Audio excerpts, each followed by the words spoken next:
엘리바스가 하는 말이 뭐냐면, 욥은 하나님이 기뻐하시는 사람이었잖아요. 그런데 보니까 사람이 어찌 하나님께 유익하겠느냐. 맞아요. 하나님께는 사람이 유익할 수는 없어요. 왜냐하면 무한대에다가 억을 더해도 무한대고요. 예. 무한대에서 억을 빼도 무한대예요. 예. 그러니까 하나님은 무한하신 하나님이시니까 무엇이 부족하여 사람의 손으로 섬김을 받으실 필요가 있는 하나님은 결코 아니세요.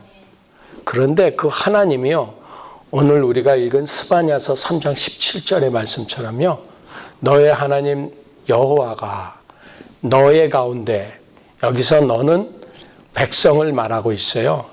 너희들 가운데, 또 하나는요, 성령이 내 안에도 계세요. 여러분들 인디비주얼리 개인마다 하나님이 계세요.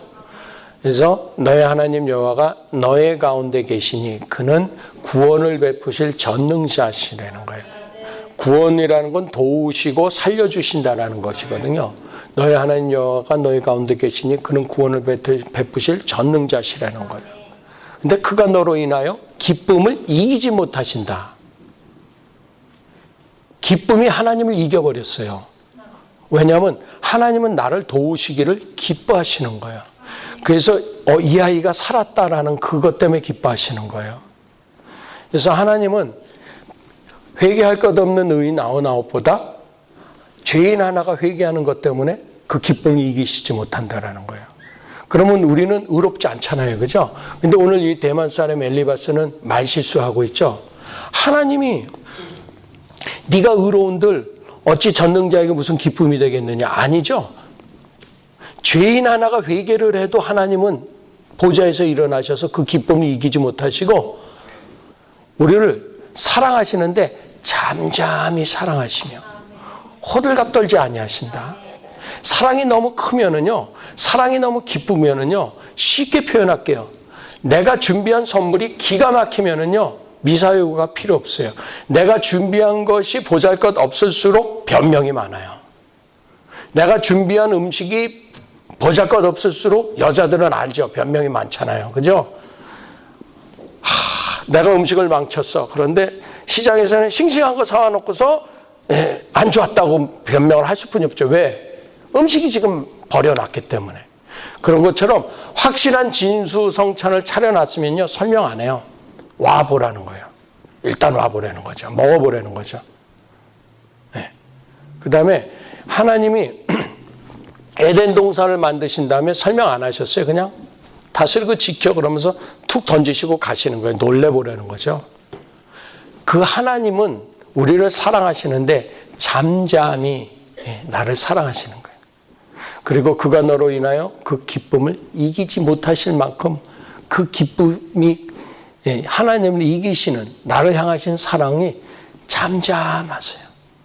깊은 바다처럼 잠잠하세요. 고요하세요. 요동치지 않으세요. 그런데 그 하나님의 사랑을 받는 사람들은 어떤 사람이겠는가 과연? 욥을 하나님이 사랑하셨잖아요. 그죠? 그래서 오늘 성경 전체를 뒤지면서 여러분들이 알만한 사람들과 나를 한번 비교해 보세요. 그럼 우리가 먼저 알 것은요, 믿음은 언제 필요합니까? 믿음이라는 것은요, 우리가 지난번에 배웠잖아요. 믿음은 관계라고 배웠잖아요. 기억나세요? 믿음은 관계다? 맞죠? 믿음은 깨달음이 아니고 하나님과의 관계예요. 그리고 우리 사람들끼리도 그 사람에 대한 깨달음이 아니죠. 그 사람과 나의 관계가 신뢰를 쌓는 것이죠. 그래서 믿음은 깨달음이 아니라 뭐다? 관계다고. 그러면 그 관계는 언제 빛나요? 좋을 때 빛나요? 나쁠 때 빛나요? 나쁠 때 확인되는 거잖아요. 믿음도 고난과 역경과 어려움 앞에서 우리의 믿음이 빛나는 거예요. 우리의 믿음이 왜 필요하냐면 우리가 어려울 때 필요해요. 안 어려울 땐 믿음 필요 없어요. 안 믿어도 돼요. 안 어려울 땐 이해가 되세요?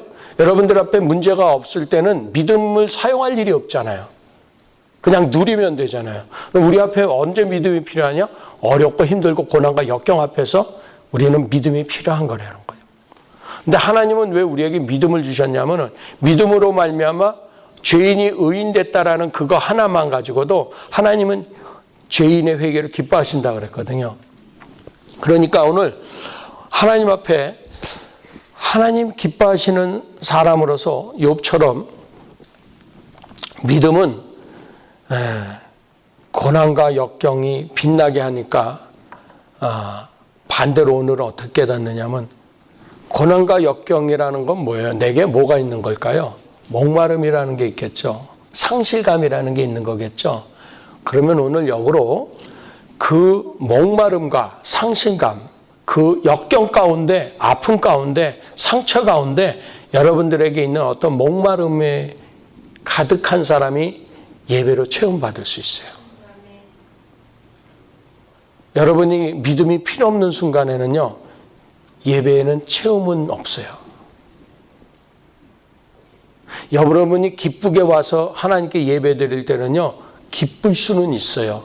기쁨이 더해질 수도 있고요, 즐거울 수도 있어요. 근데 여러분, 목말랐을 때 먹는 물 한 모금이 더 달던가요? 지금 배부를 때 물 마시기 싫은데 주는 물이 달던가요? 목마를 때요.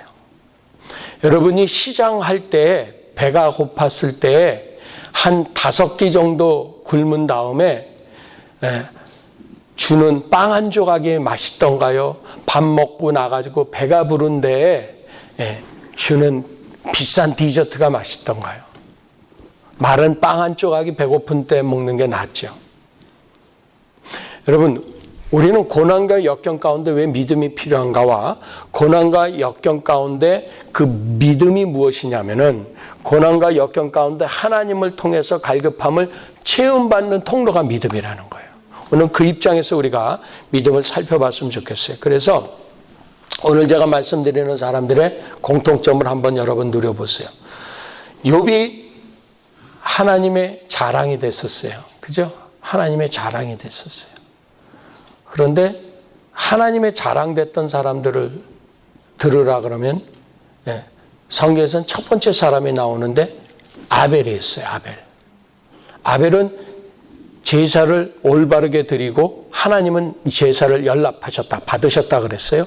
근데 그 형 가인은 하나님한테 예배 드린 걸 실패했다고요. 그래서 가인은 열받아서 동생을 죽여버렸어요. 근데 예수님은 이 땅에 오셔가지고 하신 말씀이 아벨의 제사로부터 선지자를 예수님께서 지명하시는데 선지자의 첫 사람이 아벨이었어요. 그러니까 예배 한번 성공을 했는데 아벨의 예배가 성공을 했어요. 하나님은 예배 드리는 자를 찾으신다 그랬거든요. 근데 진심으로 드리는 사람, 그죠? 신령과 진정으로. 근데 아벨이 왜 이 제사를 성공했는가를 살펴보면은요, 가인은 하나님이 예배를 안 받으셨다는 사실 하나만으로도 열받기가 동생을 죽일 만큼 열받는 스포일된 사람이었다. 반대급부적으로 아벨은 그런 스포일이 없는 부모에게서 쓰다듬을 받거나 부모에게 이렇게 막 사랑을 받지 못하고 부모에게 오히려 갈급함이 있는, 부모의 사랑에 갈급함이 있는 입장이 아니었을까 하는 비교됨이 있다는 거죠. 여러분, 아벨은 왜 제사에 성공했겠는가? 그가 짐승을 잡아서 드렸다라는 그 재물의 문제가 있던 게 아니에요. 곡식으로 제사를 드린 가인의 재물의 문제가, 예배드린 물건의 문제가 있는 게 아니라 마음에 있었다라는 얘기죠. 아벨은 뭔가 갈급함이 있었다라는 얘기예요. 하나님한테 체험을 예배를 통해서만 받을 수 있는 심령 상태였기 때문에 하나님은 그의 예배를 받으셨어요. 하나님이 원하시는 예배는 상한 심령이라 그랬어요. 상한 심령으로 드리는 제사라 그랬어요. 여러분들 지금 억울함이 있으세요? 세상에서 지금 답답해서 마음이 상해 계시다라면은 여러분들 하나님 앞에 예배를 통해서 그 목마름을 해결받으실 수가 있어요. 근데 반대로요, 하나님 앞에 하나님 나 좀 위로해 주세요 하는 마음이 아니라면은 결코 그것을 깨닫고 돌아설 수가 없는 거예요. 그래서 문제 해결이 안 되면 열받아서 돌아가는 거예요. 제가 이런 분들도 많이 봤어요. 하나님을 자기가 미워했대요. 왜 그랬냐니까 이렇게 해달라고 했는데 그렇게 안 해줘서 하나님을 그다음부터 미워한대요. 갈급함이 없는 거예요. 그 사람한테는 하나님한테 체험받을 수가 없어요. 왜요? 문제 해결만이 그의 하나님이었기 때문에. 이 모든 성경에서 하나님의 기쁨이 됐던 사람들은요, 어떤 공통점이 있느냐면은 하나님이 주신 그 해답에 만족하고 돌아선 게 아니라 예배를 통해서 만나주신 하나님의 임재하심과 하나님이 주신 은혜, 눈에 보이지 않는 것으로 만족했다라는 것이에요. 하나님은 아브라함과 이삭과 요셉의 하나님이라고 지칭하시는데 조금 더 꺼려하시지 않았어요. 아브라함과 이삭과 요셉은요, 실제로 사람으로 따졌을 때 아무 볼품없는 사람들이에요. 아브라함은 75세 때 하나님이 떠나라 그러셔 떠나가지고요. 얼마나 유능하면요. 75세 이민을 갈 수 있겠어요. 이 사람은 유능한 사람이에요. 스스로 믿을 구석이 많은 사람이에요. 하나님을 믿고 떠난 게 아니에요. 근데 하나님은 그것을 믿음으로 보셨다라는 거예요. 그럼 그가 하나님을 믿고 떠나지 않았다는 걸 어떻게 알 수 있느냐? 가뭄이 드니까 하나님이 가라 그러신 반대 방향 애굽으로 돌아가 버려요. 그래서 아내를 2번이나 팔아먹어요. 내 누이 동생이라고. 물론 누이지만, 예. 그런데도 하나님은 그를 다시 축복해 주세요. 돌려주세요. 물건과 함께, 재물과 함께. 아브라함은 얼마나 유능한 사람이냐면요. 젊은 롯하고 부자가 돼가지고 서로 물건이 많아서 부대끼니까 야, 네가 먼저 선택해. 우선권을 줄 만큼 이 사람은 인생 경영이 자신 있는 사람이에요. 이 사람은 하나님을 온전히 의뢰하는 사람이 아니었다라는 얘기예요. 근데 24년 동안 그를 연단하세요. 결국은 하나님은 아브라함을 통해서 아브라함이 하나님을 기쁘시게 해드릴 만한 의로운 구석이 하나도 없었어요. 근데 나는 아브라함의 하나님이다라고 표현하셨다라는 거예요. 그 결국은 연단 끝에요. 아브라함은 이삭을 바치는 믿음의 제스처를 보여드리고 시험을 통과했어요. 근데 신기한 거는요. 그러고 나서도요. 그 영감님이요. 후처들을 얻어가지고 자식들을 또 술술 다 막 낳아요. 아들들을 또 여럿 낳았어요. 그분은 결코 경건하고는 거리가 없는 분이었어요. 그런데 그분은 가는 데마다 돌간을 쌓으며 하나님께 제사를 드리는 데는 앞장섰어요. 그거 하나 외에는 그에게서 믿음이라고 볼 수 있는 게 없었어요. 그런데도요, 이런 거예요. 예를 들어 볼게요. 목사님들이요, 아무것도 남지 않아서 거덜났어요. 매 맞아서 포기할 것도 없어요. 그리고 이제 신학교를 갔다고 쳐보세요. 그건 믿음이에요? 하나님 그걸 믿음으로 보신다고요. 아주 많은 목사님들이 다 거덜나서 신학교 간 분들이 아주 많아요. 있는 것을 팔아서 성전을 짓고 이런 목사님들은 굉장히 희소 가치가 있고요. 그냥 매 맞고 아니면은 죽을 병에 걸렸다가 나음을 입고 항복해서 간다든가, 건강을 잃고 간다든가, 사람을 잃고 간다든가, 자식을 잃고 간다든가, 재산을 잃고 간다든가, 하여튼 상실 후에 포기하고 갔어요. 그런데 하나님은 그걸 믿음으로 받아주셨다라는 거예요. 그래서 이삭 같은 사람도 나는 아브라함과 이삭의 하나님이라고 지칭하시는데 조금도 불편하시지 않아 하셨는데 이삭은 정말 무능했던 사람이에요. 그 사람은 그냥 조용한 사람이에요. 자기 그 의견을 말할 줄 모르는 사람이에요. 그 사람이 맞은 마누라는 리브가라는 여자인데 이 리브가가 얼마나 당찬 여자냐면요. 리브가는요. 아버지 양떼를 자기가 쳤어요. 그리고요, 아브라함의 종이요, 이삭의 와이프감을 고르러 자기 고향으로 가서 만났잖아요. 그죠? 그랬을 때 우물가에서 기도하면서 기도한 내용대로 그 리브가라는 여자를 만나는데 그 여자가, 그 처녀가 와가지고요, 우물에서요, 낙타 10마리 먹는 물을 퍼서 먹여요. 그 낙타들은 사막을 건너가가지고 목마른 낙타 한 마리가 한 도람씩 먹거든요. 50갤론의 물을 목마른 낙타가 50갤론을 마시거든요. 그러면 500갤론의 물을 퍼날른 여자예요, 혼자서. 무서운 여자죠. 그러니까 잘 만난 거죠. 굉장히 외향적이며 힘 있는 여자와 완전 O가다 내지는 B형 여자와 트리플 A 스타일의 조용한 남자, 이렇게 만난 거죠. 그리고 나이 40이 돼서 아버지가 와이프 감을 데려올 때까지 군소리도 안 하고 들에 나가서 묵상했다 그랬어요. 그런 사람이에요.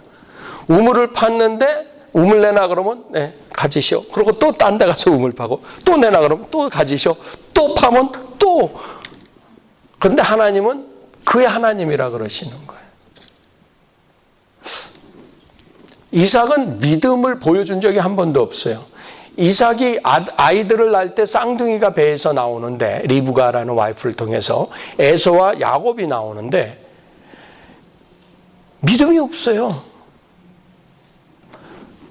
하나님이 그 아이들이 태중에 있을 때, 태중에 두 민족이 있는데 큰 자가 작은 자를 섬기리라는 예언의 말씀을 주세요. 리브가가 알아요. 이삭도 알아요.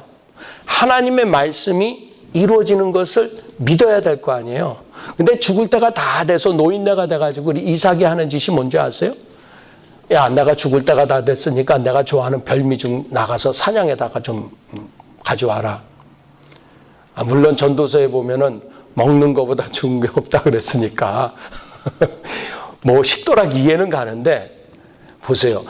믿음의 계보의 두 번째 족장, 한 나라도 두려워할 만큼 풍성하게 축복받은 한 믿음의 계보의 두 번째 족장께서 하나님의 뜻을 알아요. 그런데도요, 작은 자, 곧 야곱이 믿음을 승계하는 제사권을 가질 자라는 걸 아시면서도 자기가 편애했던 야곱이 아닌 누구요? 에서. 야곱은 너무도 자기를 닮은 거예요. 조용한 사람이라 그랬어요. 에서는 털이 북실북실하고 사상보다 근육이 울퉁불퉁한 남자였단 말이에요. 그래가지고 얼굴이 붉고, 그러니까 아버지 이삭이 볼 때는 너무도 멋진 남자예요. 리브가 같은 여자에게 쥐어 살지 않을 것 같은 아들인 것이에요. 그래서 이 애처가 같진 않아요. 기처가 내지는 공처가, 이 이삭이 하나님의 뜻을 알면서도 자기의 편애하는 큰아들에게, 그리고 그 당시의 전통은 뭐예요? 큰아들에게 장자권이 넘어가는 것. 인간의 전통과 자기의 편애의 사랑을 하나님의 말씀보다 앞세운 사람이 누구다? 이삭이다. 근데 하나님은 그를 내 백성이라고 부르시는데 조금도 주저하지 않으셨다. 우리랑 이삭이랑 다른 거 있어요? 우리랑 야곱이랑 다른 거 좀 있어요? 야곱 얘기는 안 해줬구나, 아직. 자, 아브라함이랑 다른 거 있어요? 아벨이랑 다른 거 있어요? 믿음의 사람들이 그렇게 특출나게 신앙생활을 기가 막히게 해낸 사람들이 일단 아니었다. 근데 왜 그들은 하나님이 그들의 예배를 받았느냐? 그들에게는 하나님만 바라볼 수뿐이 없는 어떤 약점이 있었다라는 얘기예요.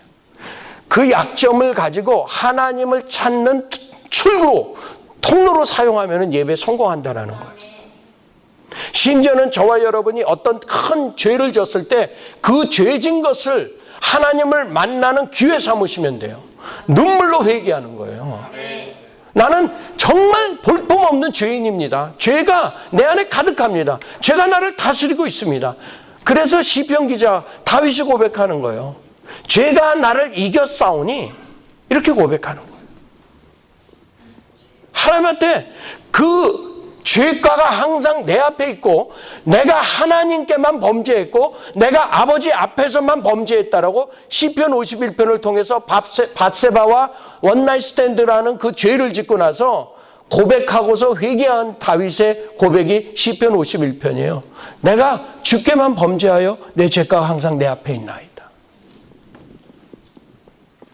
근데 하나님은 다윗을 내 마음에 합한 자라 그러십니다. 여러분들, 우리는 살면서요, 언제든지 하나님과 회복해가지고 하나님으로 우리를 기쁘시게 해드리는 길은요, 갈급함으로 나가셔야 돼요. 나 목마릅니다. 성령님, 예수님 목마릅니다. 하나님, 나는 관계로 목마릅니다. 그런데 어디서 우리가 실패하느냐면요, 하나님, 나는 저 남자에게 시집가기를 소원하오니 저 남자를 여 앞에다 내놓으시기를 목마릅니다. 저 여자입니다. 저 짭입니다. 저 학점입니다. 저 지역입니다. 저 집입니다. 저 차입니다. 저 옷입니다. 저 구두입니다. 하여튼 그게 목적이에요. 그래서 막 금식해가면서 그거 달라고 졸르고 있는 것이, 거기에는 만족이 없어요. 그러니까 하나님으로 나는 갈급합니다. 한번 따라해 주세요. 하나님 한 분만으로 나를 만족하게 하소서. 그런데 이 뜻이 뭔지 아직 모르시면요, 일단 말씀부터 드리고 보세요. 하나님, 당신으로 만족하는 그 상태가 뭡니까? 저 좀 알게 해주세요. 그러면 너의 하나님 여호와가 너의 가운데 계시니, 그러면서 그는 너로 인하여 기쁨을 이기지 못하시며가 반대로 나는 그분으로 인하여 기쁨을 이기지 못하는 감격의 눈물을 흘리는 날이 와요. 그 순간을 맛본 사람들은요, 그 순간 때문에요, 그 갈급함 때문에요, 내가 메말라서 눈물이 사라지고 갈급함이 사라지고 낮아짐이 사라질 때 하나님을 다시 찾게 돼 있어요. 그래서 여러분들은 하나님의 임재, 곧 그분 인격으로 먼저 체험을 받으실 수 있어야 돼요. 그래서 그분을 먼저 만나셔야 돼요. 그러지 않고는 예배자가 될 수 없어요. 그게 아벨의 제사였고요. 그 사람이, 아브라함이 그렇게 제사를 드리게 됐고요. 이삭도 예배를 그렇게 드렸던 사람이 아니잖아요. 다 죽을 마당에 하나님 뜻을 알면서도 그렇게 거역했잖아요. 리브가는 하나님 뜻을 알았어요. 그런데 하나님 뜻을 알매도 불구하고 기다리지 못했어요. 야곱도 하나님의 뜻을 알았어요. 알매도 불구하고 내 때가 이르지 아니하였사오니 하는 고백이 없었어요. 그 안에 예수님으로 충만하지 않았어요. 그래서 남편을 속였어요. 성경에서는 분명히 양심에 어긋나지 말라 그랬거든요. 하나님을 섬기더라도. 그런데 하나님의 뜻을 앞세워서 양심에 어긋나는 남편과 큰아들을 속였어요. 하나님의 뜻을 앞세워서 아버지와 형을 사기쳤어요. 이게 리브가와 야곱이에요. 그런데 하나님은 나는 야곱의 하나님이라고 그러죠. 왜 그러면은 그들의 하나님이 되으셨는가? 성경에서는 단 한마디로 하세요. 그들이 어찌 살았던지, 그들은 살면서 이 땅에서 어떤 고향이 있다라고 생각하지 않았고 천국에 본향이 있다라는 것을 믿고 살았다라는 거예요. 그게 무슨 얘기냐? 나그네로 살았다라는 얘기예요. 여러분이 지금 만약에 회사에서 출장을 한 일주일, 한 달 출장을 간다라고 치면은 출장 가서 거기서 집 사겠어요? 출장 가서 거기서 탈 차를 사겠어요? 렌트카 하겠어요? 렌트카 하겠죠. 호텔에 묵겠죠. 그것처럼 이 땅에서 사시면서요, 자동차도 렌트카 하는 기분으로 사서 타시고요, 집도 임대하는 기분으로 사세요.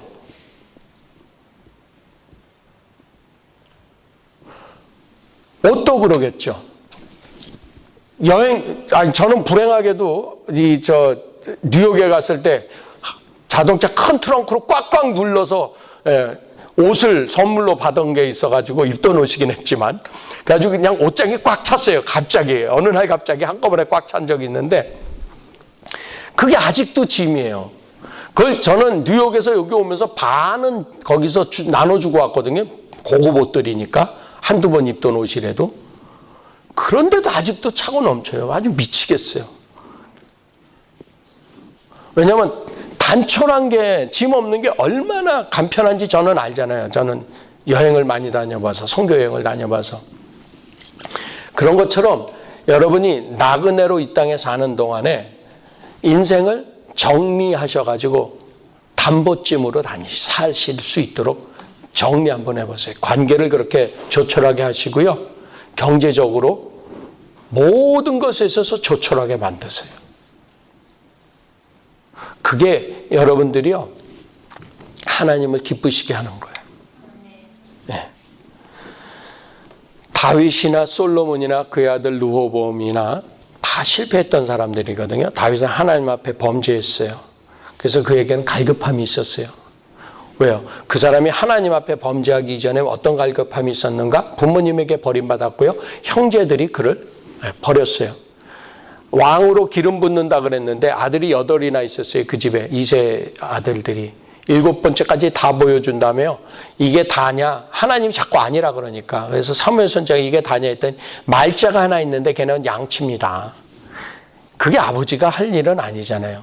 여러분 세상에 잘 한번 생각해 보세요. 여러분 집에 조용기 목사님이, 한국의 제일 거장 조용기 목사님이 신방 오십니다 그러면은 동네 애들까지도 불러서 안수해 주십시오 그럴 거 아니에요. 믿음의 사람이라면. 자기 친자식인데도 걔는 지금 필요 없습니다. 취급도 못 받았어요. 그 다음에 골리앗과 싸우러 나가기 위해서 전쟁터에 갔더니 엘리압 그 장형이, 맏형이 뭐라 그래요? 내가 전쟁 구경하러 왔지? 그러면서 욕하잖아요. 말도 안 되죠. 왜요? 다윗은 이미 그 전쟁터에 나가기 이전에 사울 왕의 창자비로 고용된 친구예요. 다윗은. 수금을 타가지고 사울 왕의 헤드액을 고쳤던 사람이거든요. 귀신이 떠나가게 하고. 그래서 그가 마음에 들어가지고 다윗 소년을 사울 왕이 사랑해가지고요. 너는 내 창자비 그렇게 지명했었어요. 그러니까 왕 텐트에 들락날락할 수 있는데도 불구하고 크게 미워가지고 너는 전쟁 구경하러 왔다 그래. 다윗이 얼마나 사랑에 굶주렸겠어요. 그죠? 그러니까 자꾸 여자들, 깡패들 만나고 그런 거예요. 요즘에도 다 그러잖아요. 문제가 자식들이 그러잖아요. 아버지 사랑 못 받으면은 나가서 보이프렌드한테 기대려고 그러고. 그죠? 그런 거잖아요. 다윗도 그랬어요. 솔로몬은 더 했잖아요. 밧세바라는 희대에 남편 잡아먹은 여자의 아들로 태어나가지고 취급도 못 받는 거잖아요. 정적들이 있고. 아버지한테 시집 온 여자들은 가문들이 좀 있는 거거든요. 그 배다른 형들이 있는데 얼마나 정적들이 많아요. 솔로몬이 얼마나 무섭겠어요. 오죽하면 1000번째를 한 번에 들여버리겠어요. 왕이라는 권세를 사용해서 할 수 있는 게 뭐였느냐? 하나님한테 예배드려서 나 좀 살려달라는 거예요. 뭐였어요? 출입하는 지혜를 달라는 거죠. 하나님 앞에 은혜로 출입할 수 있게 해주시고 사람들 앞에 은혜 받아서 출입하는 지혜를 달라는 거죠. 그러니까 솔로몬이 배가 불러가지고요. 우상을 섬겨서 하나님 앞에 버림받기 전에도요. 하나님은 2번이나 그를 구원해 주시려고 했어요. 야, 우상 버려라. 안 버려요. 버려라. 안 버려요. 그래서 버림받았어요. 그런데 그가 처음에 갈급했을 때는 어떻게 했어요? 예배에 성공해서 하나님이 어떻게 하셨어요? 흥분하셨어요. 그럼 여러분들 이 밤에 아벨로부터 시작해서 어떤 인물도요. 목이 마르지 않은 사람이 없었어요. 사랑에 배고프지 않은 사람이 없었어요. 관계에 배고프지 않은 사람이 없었어요. 그럼 여러분들은 지금 관계에 만족하십니까? 관계에 배고프십니까? 기회입니다. 하나님 만나실 최상의 최적의 조건을 여러분들은 다 갖추셨습니다. 부모님한테 취급 못 받으셨어요? 아유, 할렐루야. 왕따 당하세요? 할렐루야. 거기다 가난하세요? 할렐루야.